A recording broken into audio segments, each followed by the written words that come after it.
Hello, everyone. It's Shane Kanto, your Wasteland reviewer, and welcome to the Development Hell podcast. And this is the movie club. We're back at it again. Year's going strong, and we have Kevin, we have Joe, we got Matt, we have Alex, and myself here to talk about Little Miss Sunshine from directors Jonathan Dayton and Valerie Ferris, about a wonderfully wonderfully dysfunctional family that goes on a road trip to take their daughter to a pageant in their VW bus. And this is the little movie that could, as this was, it got some serious attention come Oscar season, as this actually did indeed win two Oscars, including Best Supporting Actor for Alan Arkin, which I'll try to refrain from quoting his whole entire role while we record today. But I will leave you with this.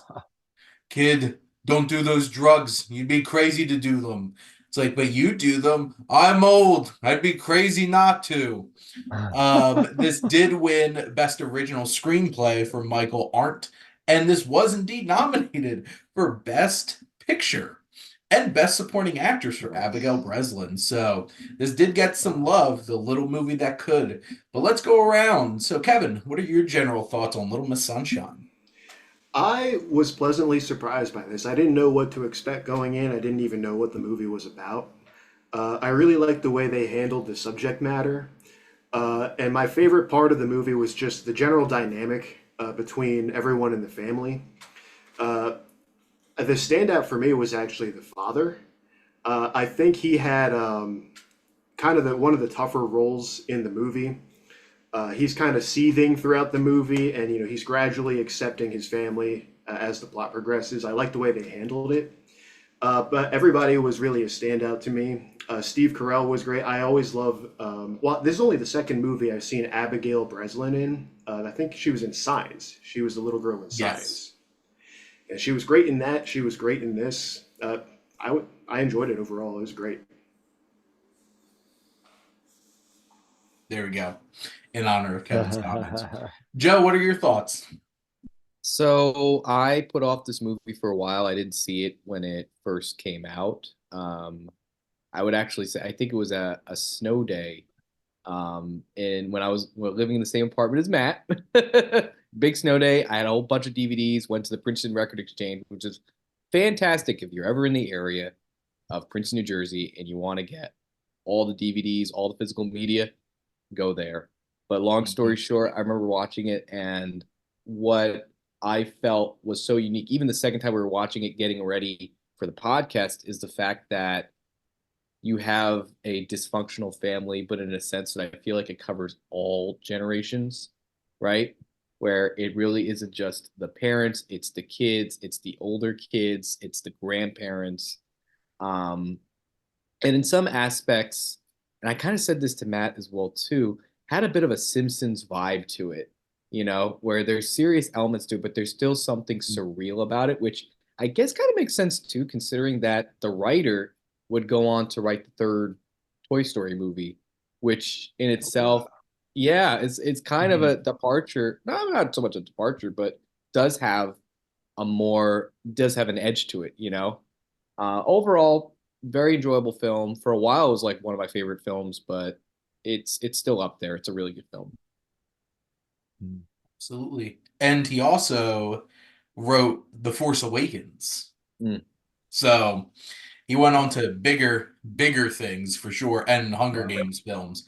But Matt, Writing it or just rewatching New Hope and just putting it again with different characters. wow. Which Hunger Games I was he's involved know, in? I know. It looks like he wrote Catching Fire, Oh, wow. Okay. the That was best my one. favorite of the series. Yeah. The best one. And he also wrote for Songbirds and Snakes as well. So, Okay. but Matt, what are your thoughts on not Hunger Games or Star Wars, but Little It's Miss a Sunshine? songbird. Sorry. Okay, my bad. All right. I'm not a fan of that one. All right, but yeah.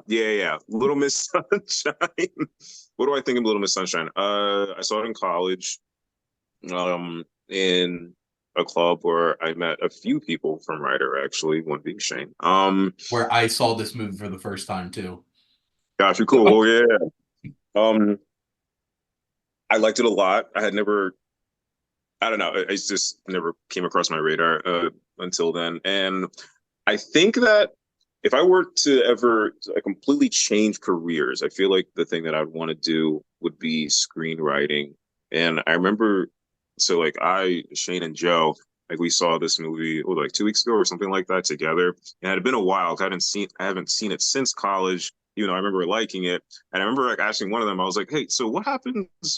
Like how do loops get closed by the end of the movie? And then I was like, oh wait, crap, we had a conversation. I was like, oh okay, yeah. This is how like the beginning or like the middle of the story, like everything has like a really awesome like symmetry to it.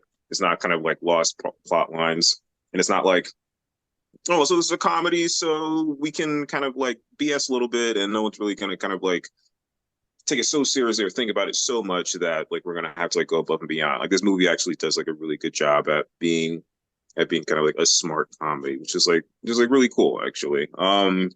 And so yeah, so I think that the movie just does a really good job with all its characters. Also, the dialogue is like really cool too. Also, that how it ends song throughout the movie, love that. Like, who doesn't like that song? But yeah, thumbs up. Alex. Yeah. Um, just great casting. It's fantastic casting. The Greg Kinnear character, that is like just perfect casting because he just looks like your average white guy, Joe American. He just looks like that guy, you know. Not necessarily you, Joe. Untaken, but it's the average Joe. Yeah. We But walk into that trap a lot.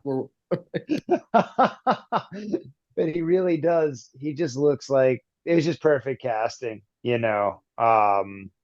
He fit that like a glove. Steve Carell, I don't know if I remember an earlier film where it was like, whoa, like he just kind of reached a whole other stratosphere of what he could do as an actor and as an artist. I mean, that's Michael Scott, but it's not Michael. Like he completely disappears into this role.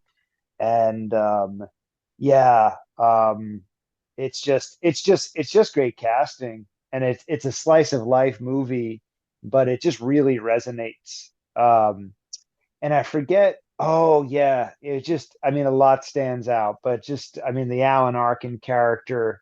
I'm so glad. I didn't realize he won Best Supporting Actor, but yeah, when he puts his hand on his shoulder after you know, he loses that deal, like, oh, Niagara Falls, like that's something you need to hear when you fail or you fall and you don't succeed at something, when you take a risk and you don't succeed. I mean, that's what everybody wants to hear.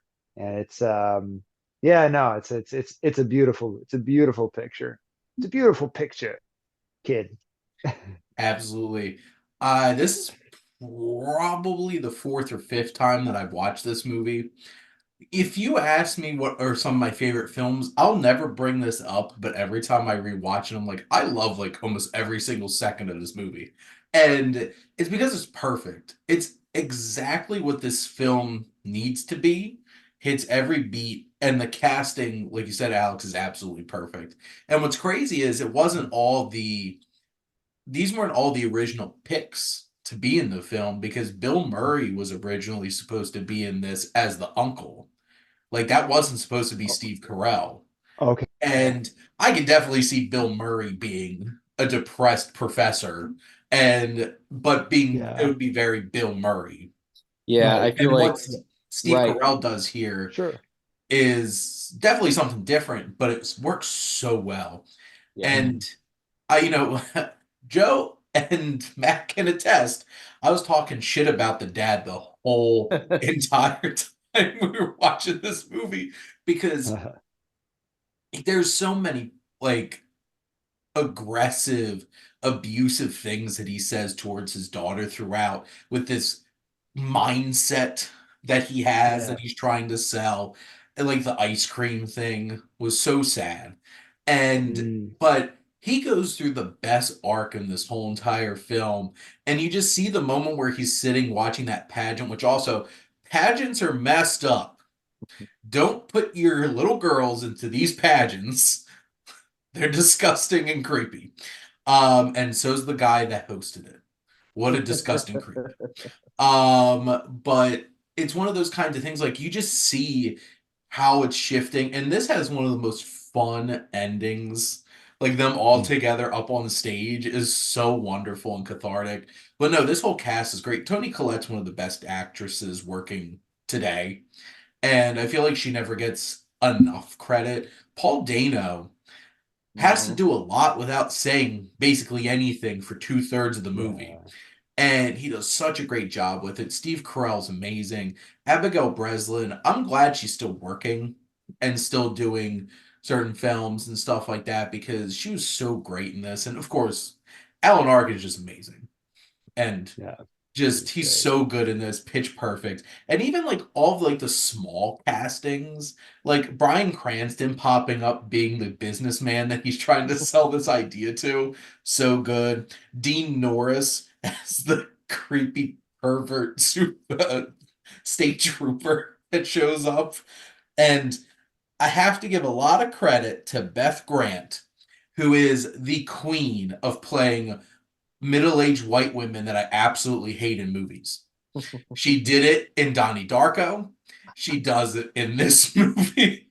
She just plays that so well. And she's even so great as Kelly MacDonald's mom in No Country for Old Men. She's like in that movie for like less than 5 minutes and kills it. And it's just, this whole entire film's so well cast. But I do have to ask. So we're we're going to Applebee's. Which members of this family are we not bringing with us? Oh, not bringing. The dad, maybe. I don't know. It's tough to say. I I want went to with the hang dad out with first. him. I think I'd bring them all. Yeah. It'd be a fun time. I Certainly. mean, we're not bringing the person from the pageant, the mom from No Country for Old Men and from Dirty Doctor. We're not Well, bringing. no, we're just talking about the family. We don't need to Yeah. incorporate I'd the. bring them all, to be honest with you. I feel like we get a good story. Maybe there'd be a robbery, like they'll rob the cashier or Right. something. I'd say it depends Grandpa on has to what stay point in the home, movie though. we're at.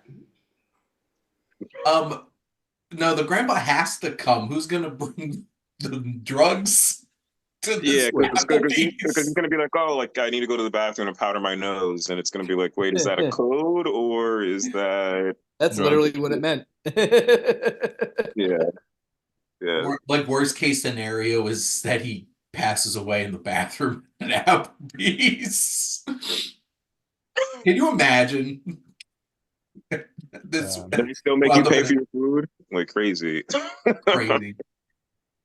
Wow, man.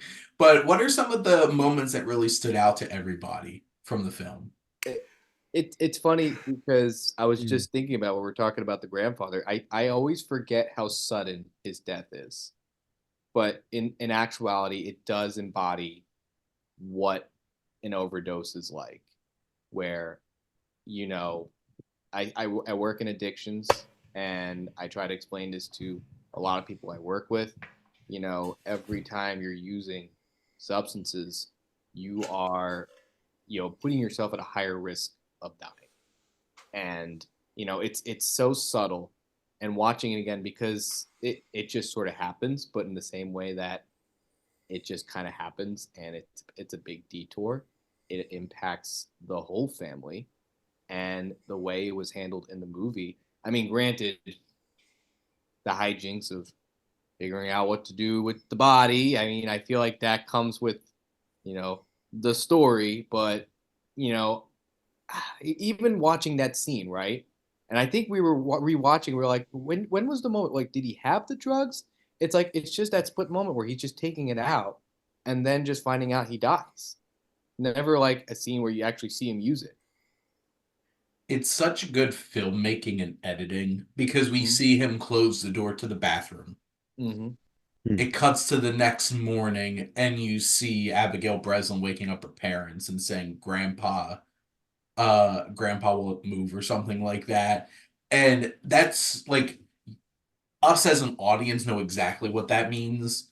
And that, because the last thing we saw was him going into the bathroom to, do his stuff.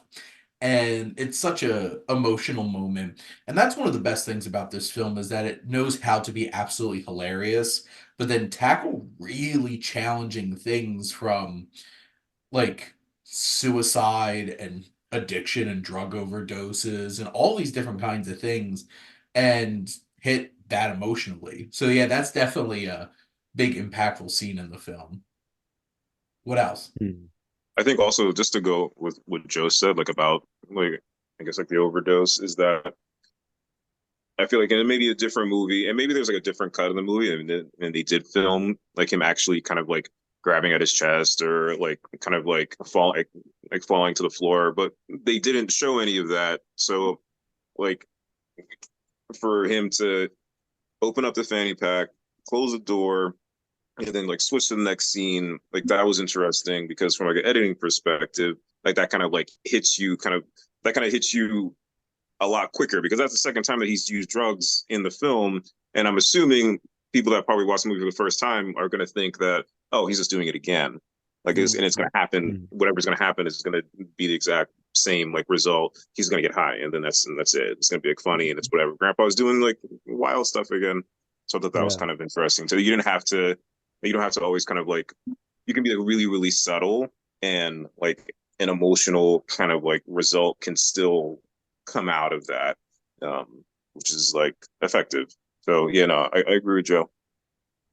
Hmm. For me, I would say on like a way lighter note, when you first see when the mechanic says, "Okay, no, you guys have to kind of like run this up a hill," and I'm imagining like in like the writers' room or whatever, they're like, "Hey, what if we kind of just like have that be like the thing for the rest of the movie?" Just like the whole thing, Right. like till the credits. Let's just have this. Let's have like this rust bucket be that much more crappy. Why not? And yeah, Right. I thought that was pretty funny that they committed to that. Like pretty funny actually. Yeah.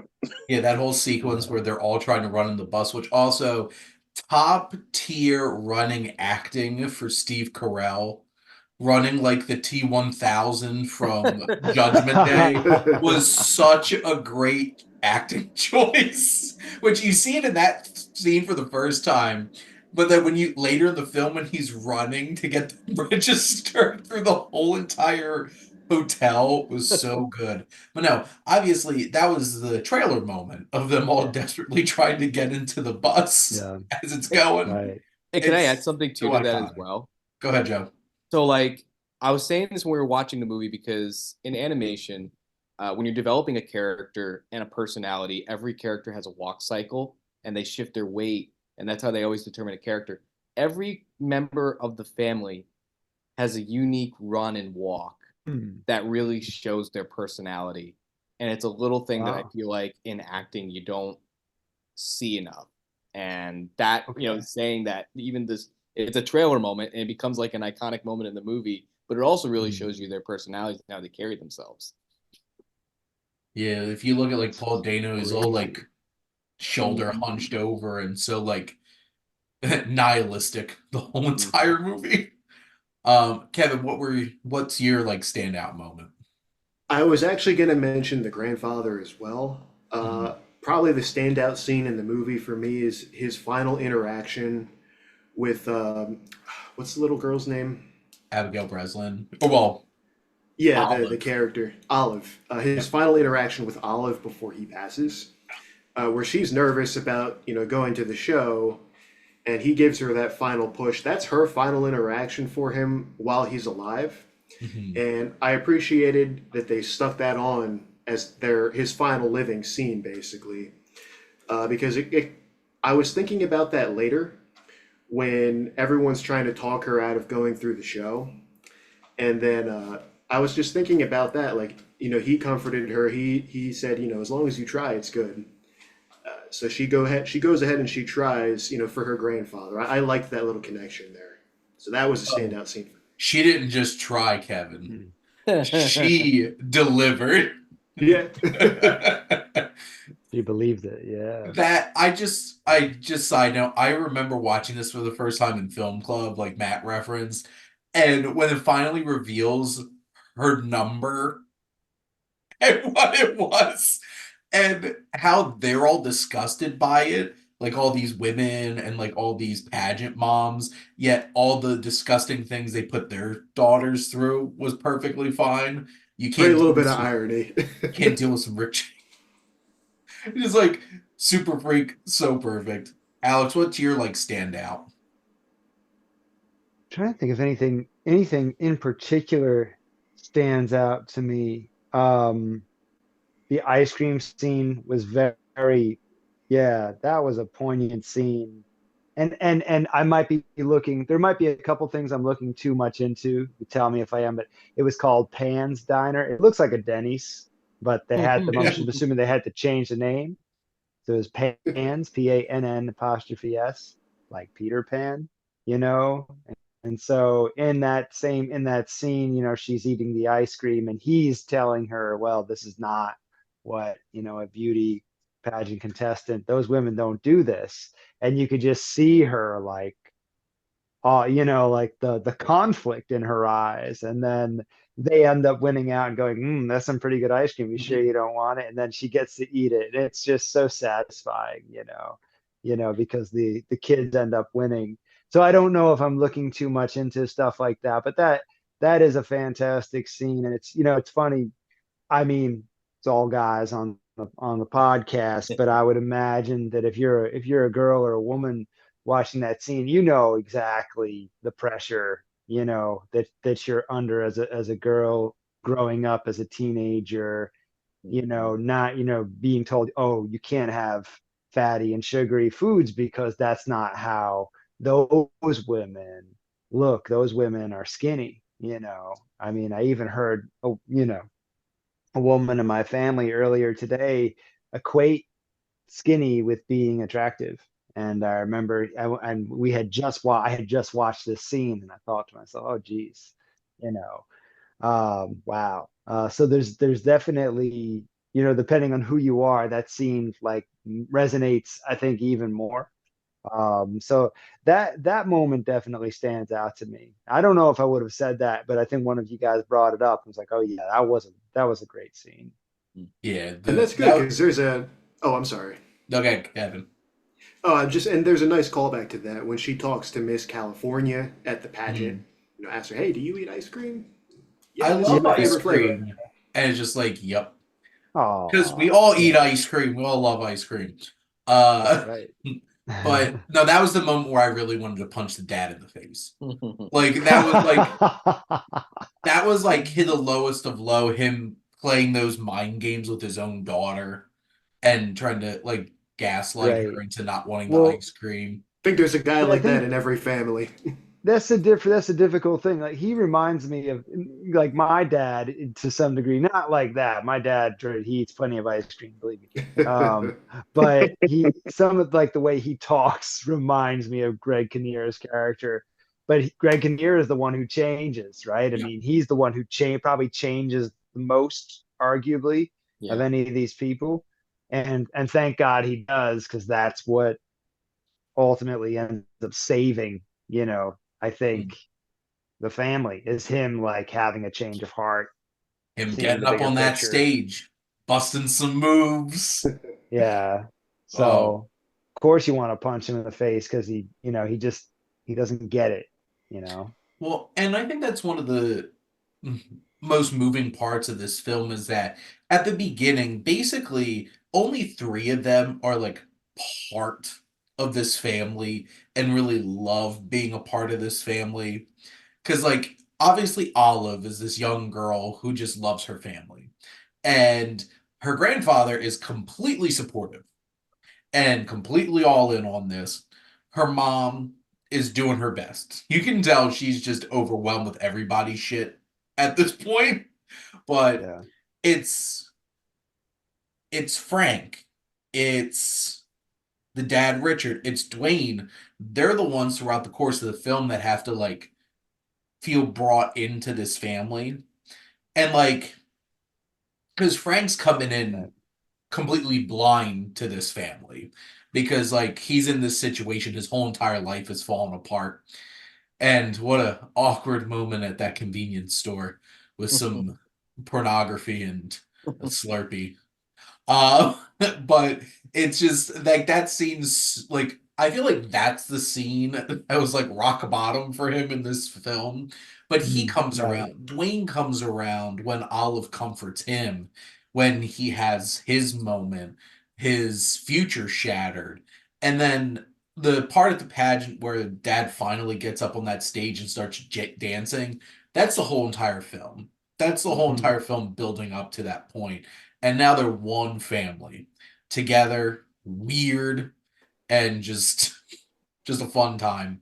My favorite scene I feel like in this film, which is interesting, is it doesn't have like a big action to it or anything. It's such a well-written scene of them in the bus for the first time where they're really all talking. And you get so much about all their dynamics. Like Frank does not want to take his son's crap at all and just comes at him.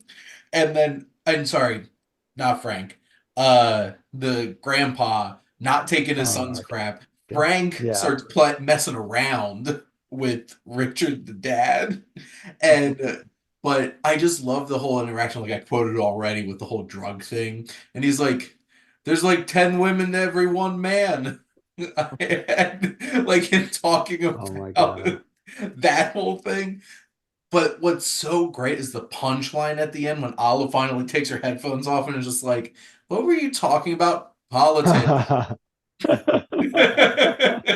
Because like, what don't That's you want to talk classic. about? Politics. So good. But she missed out on all the fun, like adult themed conversations that happened in the bus. And that whole scene's my favorite because I feel like that's the essence of this film is all where all the characters are coming from, their interactions with each other. It's absolutely hilarious. And I just love that point in this film. But like I feel like talking about the ending and the whole pageant piece. Because, like, have any of you ever been to a kid's beauty pageant before? We're all dudes, man. The idea of us stepping into one is just Without children. Well, here's the thing. Why does that seem creepy? Because that's creepy. This whole entire idea of this is disgusting. And like Beth Grant's character, who's just like this matriarch of this whole entire thing, who just thinks like, this is what little girls should do and be like little ladies. And it's just they're caked on makeup. And you know what? I have to find who's the actor who played the the The host MC. guy because my God, what a I looked him up. Yeah, he was oh, familiar. Matt Winston, what a slimy man. He is getting so close up and personal with all these little girls. I'm like, yeah. I was skeeving it. I skeeve out every time I watch those parts of this movie, and it's so doing what it's supposed to do. Because this is such like a Yeah. warped like expectation for young girls.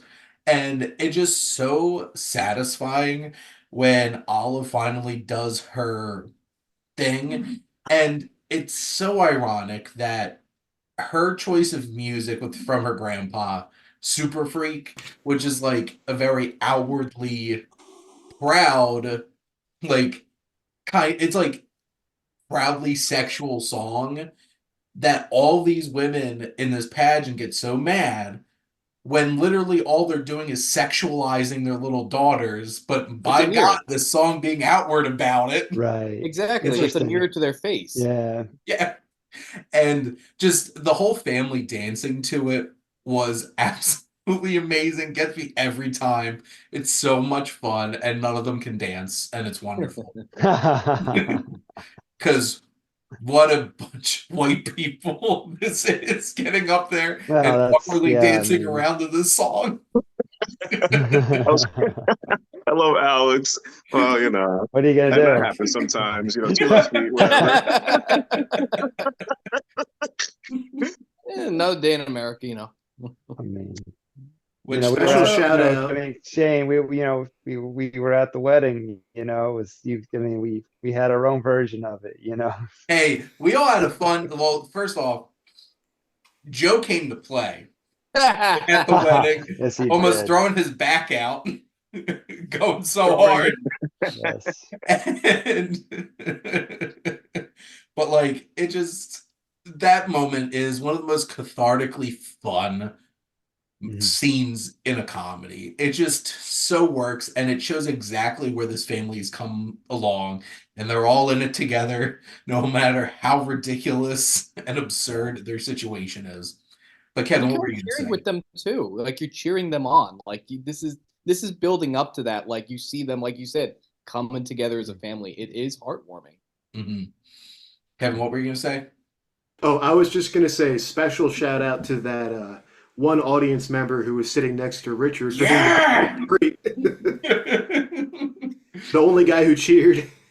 Who 100% never wants to be at any of those things, but his daughter's definitely in it. He has his earplugs in and like earbuds and everything. Right. Right. Definitely Yeah. not paying attention. That's probably the only performance he paid attention to the whole entire show. Did we get Oh my God. confirmation he even had a kid there? They Did left that we? open, I feel. No, the dad asked him and he said, huh, first time, and he put his earphone back in. Oh my. Oh my. But you know what though? That's what makes it cool though, because like you can totally watch that, see him being a creep, or you can just Oh, look at yeah. and seeing him be like a passive dad who just doesn't want to be there.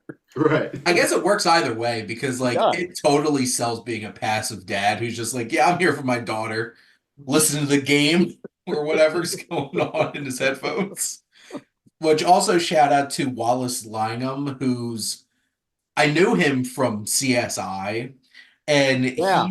he's the guy like the DJ in the back because he was all in it the whole time, and he's a real trooper and he deserves some recognition. And also, good thing they probably should not enter Olive in any more pageants, at least in the state of California. So, I guess are there any other things that you all wanted to bring up? So, since we're on the subject of pageants, if you guys ever want to watch a TV show that makes a good reference to beauty pageants, there's Always Sunny in Philadelphia, where basically the main character gets duped into running a pageant, thinking it's going to be, like adult women, but then gets duped into it being little girls so that it pawns him off as being a predator. And throughout the whole episode, he's basically trying to run this pageant while also trying to tell people that he don't diddle kids. I'll leave it to that. He's like, we got to write a song about how I don't diddle kids. What's going to tell you that you did more than writing a song about you diddling kids? Always Sunny is unhinged and it's beautiful. So Oh my Lord. I'm probably going to watch that episode tonight. Speaking of unhinged, do you think the family would be in any legal trouble for transporting that body?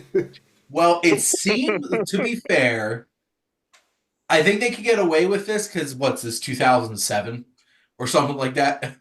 06, yeah. It seems like they played it off at the end that he died in the car in California. And I don't know if they had any like set documentation from the family back in what was it Arizona? Yeah. Yeah, Yeah, Albuquerque. Yeah. Was it Albuquerque? It was Wherever Albuquerque, I believe, yeah. he passed away. I knew I should have took a lifetime in Albuquerque. Uh Nah, oh my God, what if Bryan Cranston's Walter White in this same character? Yeah. He likes grandpa's drugs. Like, Theory confirmed. But You're no, right. Only a couple of years before Breaking Bad, it could be. why not? Maybe that's how he wound up teaching at that high school. All of his business entrepreneur stuff just went down the drain. There you go. maybe Grandpa was the one who knocked behind the door. Maybe he was knocking on his door to give him the drugs. Not too hard. Not too hard. I'll just imagine Alan Arkin popping up in Breaking Bad. You Mr. want to White. buy some blue? I'm Jonesy. Oh, God. But anything else? Yeah, I appreciated Paul Dano's character arc in this movie as well. I think he had a really good turn as Mhm. the angsty teen. I liked his whole arc. You could tell he was frustrated with the family the entire time. I like the way they handled the catharsis he went through during that whole ordeal. Especially when when he finally breaks his silence, it was earned in my opinion. I knew it was coming. I Mhm. figured it was going to be in a scene like that. I thought it was handled really well. Hmm. Oh, that scream. And then his Yeah. bonding with Steve Carell. I It's I such love their Yeah. dynamic together from like the very start where he's just like, Nietzsche. Because like Steve Carell's character is an actual professor and stuff like that. So like he 100% knows all this shit that this kid's reading. And he's just like I know a person who is that angsty person, might still be that angsty person in their 30s. Uh, but I know a person from Ryder that's definitely that character. Um, but yeah, Paul Dano really showing off how talented an actor he was, even at that age. And like, this was right around the time he's in There Will Be Blood. Mm, Like, that's crazy. And mhm. then he's gonna go toe to toe with Daniel Day-Lewis.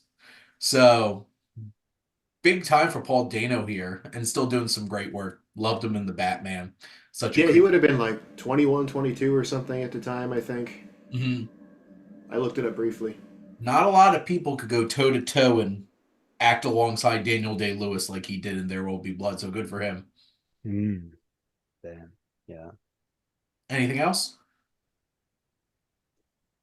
The only thing that's always stood out to me is just that, you're good enough, you know, you have a lot of stuff that's Mhm. projected at you, and there's a lot of stuff projected at these people, what they're supposed to be and what they're supposed to accomplish. And in the end, you know, just getting up there and being themselves was enough, for each other, and so I think, for me, that's kind of it's a real tearjerker, and it's a special movie. It's a special story because I think people need to be reminded of that. You know. We're Yeah, all the main thing I'd say about everyone's performances, they were all authentic. Mhm. Oh They yeah, were And all the they. way they filmed it supported that too. It felt like you were right there in the car with them. Mhm. yeah, yeah, true. Yeah, It was every really well single one of shot these too. actors. It's a well filmed movie. It really is. Yeah, it's not like a flashy movie. It's not pretty or anything, but there's something really warm about it. Just even the way it was lit and shot. There's something really warm and somehow wholesome about it. Apparently, they actually shot it on the highway. They had a truck just trailing in front of them, and they had Greg Kinnear actually driving 50 miles an hour on the highway. He said it was the most dangerous movie he's ever filmed. Really? Wow. Yes. For real. Oh my God. That's crazy. It made it real. It made it Yeah. feel real. Well, Yeah, to like You be avoid know? having to honest, do a those green scenes screen. looked real. Yeah. Like it looked like they were Yeah. actually driving on the highway. And I don't know I mean, if you're with your significant other or family member, sometimes when you're driving, stuff comes up, you know, like for whatever reason, something like you're driving and the road's coming at you, like the filter gets like removed, I find. And so that's what Case a in lot of point, this my is. favorite scene in the movie. Yeah. Oh, just letting Yeah. it all out. I Uh, don't know if he had a filter to begin with. oh, Alan Arkin's character definitely didn't have a filter to begin with. Yeah. Absolutely not. That went away with the drugs.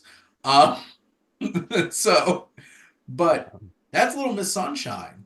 That's our thoughts on this wonderful, wonderful little film. So if you haven't seen it, you should go check it out. But thank you all from Kevin, from Joe, from Matt, from Alex, and myself. Thank you all for always tuning in and supporting the Development Hell podcast.